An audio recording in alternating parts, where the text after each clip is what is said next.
Waalaikumsalam warahmatullahi wabarakatuh. Sarapan pagi dengan ketan.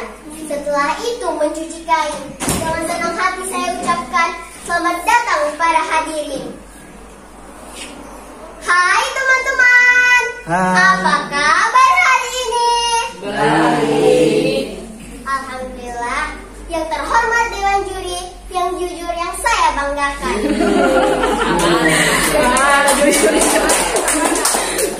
Sebelum saya bercerita, jawab dulu sapaanku. Boleh tidak? Boleh. Apa kabar Pangale? Baik. Apa kabar Tobadak? Baik. Apa kabar Karasa? Baik. Apa kabar Topoyo? Baik. Apa kabar semuanya? Baik. Alhamdulillah. Perkenalkan, nama saya Mawaddah Regina Putri. Saya berasal dari SD Negeri 2 Budong-Budong.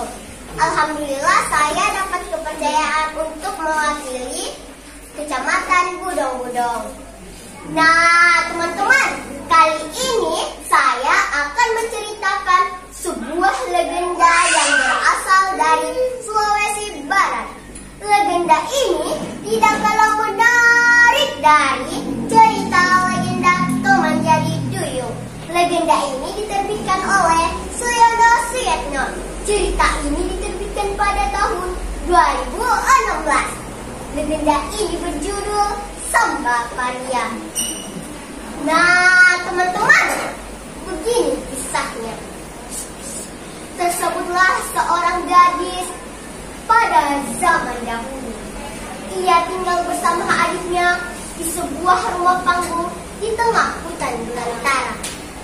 Nah, teman-teman, kalian tahu tidak? Mereka itu telah yatim piatu. Rumah yang mereka huni rapat tertutup dengan tanaman paria. Dengan itu, orang-orang pun menyebutnya si gadis dengan sebutan Samba Paria. Pada suatu hari, Samba Paria dan adiknya memakan panganan yang terbuat dari singkong.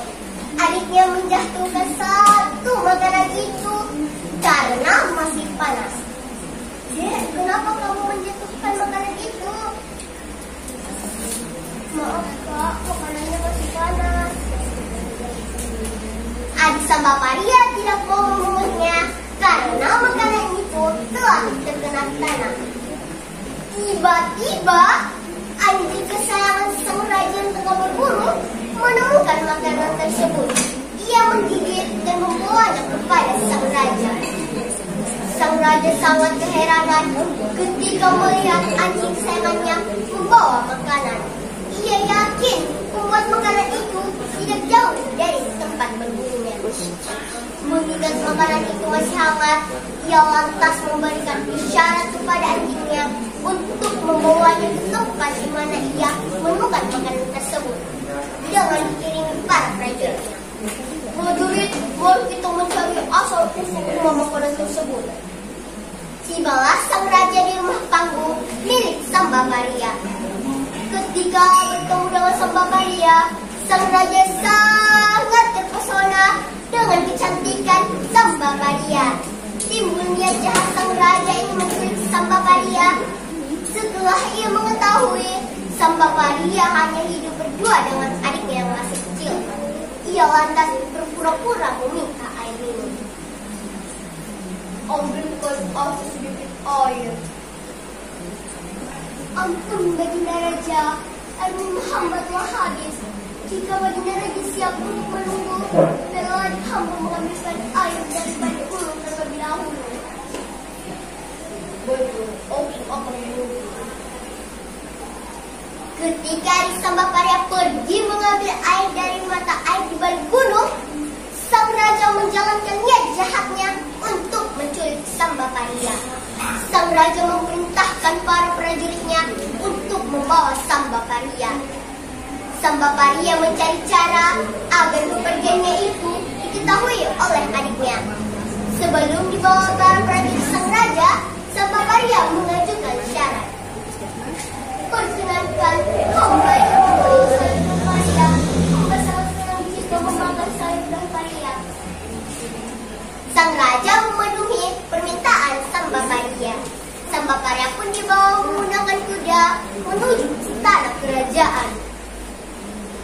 tanpa diketahui para prajuritnya mengawalnya, sang Baparia merobek-robek dan Paria yang dibawanya.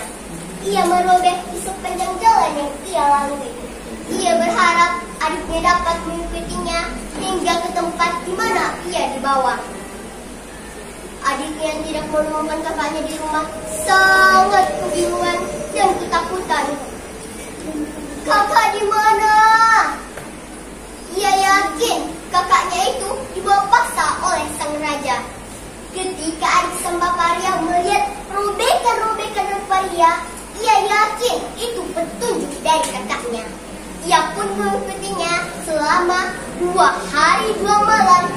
Tibalah adik sang Baparia di halaman istana kerajaan.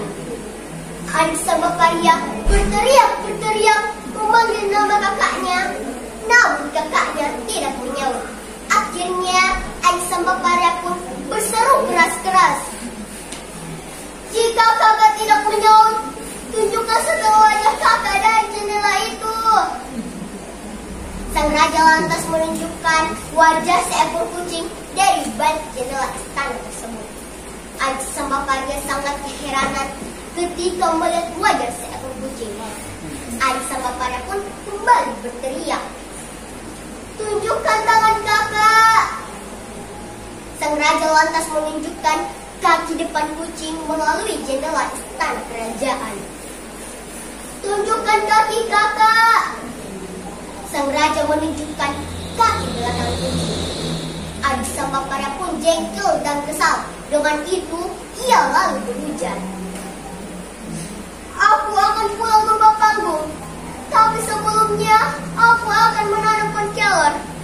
Ingat-ingatlah kak, jika kelor ini layu, itu bertanda aku tengah sakit keras. Jika kelor ini mati, aku pun juga mati." Sang Baparia sangat sedih mendengar pesan adiknya itu. Ia juga tidak bisa berbuat apapun karena 2 prajurit sang raja bersenjata senantiasa menjaganya dari luar ruangan sepakat. Namun berbagai cara, akhirnya sang Baparia dapat melihat pohon kelor yang ditanam adiknya. Namun beberapa hari kemudian, pohon kelor itu terlihat layu. Itu bertanda adiknya telah sakit keras. Sang Baparia mencari cara agar bisa bebas dari sekapan sang raja. Sang Baparia mengajak dayang-dayang di sana untuk mandi di sungai. Ketika sedang mandi di sungai, sang Baparia sengaja menjatuhkan cincin emas pemberian sang raja. Sang Baparia menyuruh dayang-dayang untuk mencarinya. "Dayang-dayang, tolong carikan cincin emas pemberian sang raja." Ketika dayang-dayang itu sibuk mencari cincin emas itu, sang Baparia diam-diam meninggalkan mereka dan menaiki kuda yang sudah disiapkan terlebih dahulu. Sang Baparia bergegas menuju rumah panggungnya. Adiknya yang tengah sakit keras gembira melihat kakaknya yang telah pulang.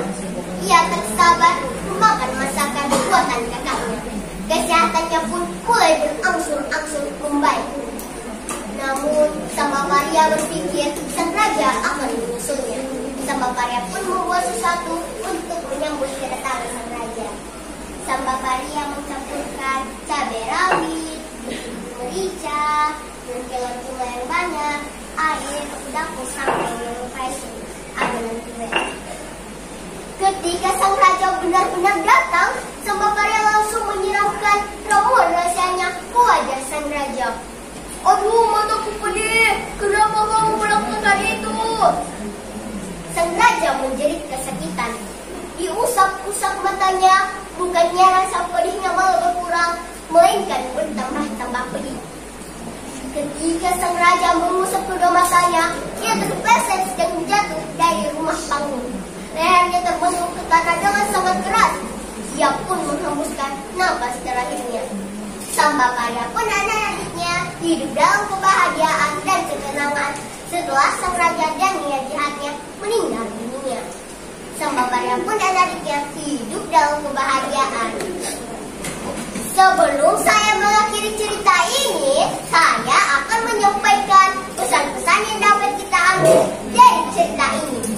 Jika kita menyukai seseorang, kita harus mendekatinya dengan bukan membuat rencana yang jahat. Jika kita berbuat jahat, kita akan dapat balasannya di kemudian hari. Sebelum saya mengakhiri cerita ini, saya akan berpantun. Kalau ada sumur di ladang, bolehlah kita numpang mandi. Jika Allah berikan umur yang panjang, insya Allah kita akan bertemu lagi. Salam pustaka. Salam pustaka Indonesia. Salam pustaka Indonesia. Salam pustaka dari Mamuju Tengah. Salam budaya. Saya akhiri dengan ucapan wabillahi taufiq wal hidayah. Wassalamualaikum warahmatullahi wabarakatuh. Waalaikumsalam.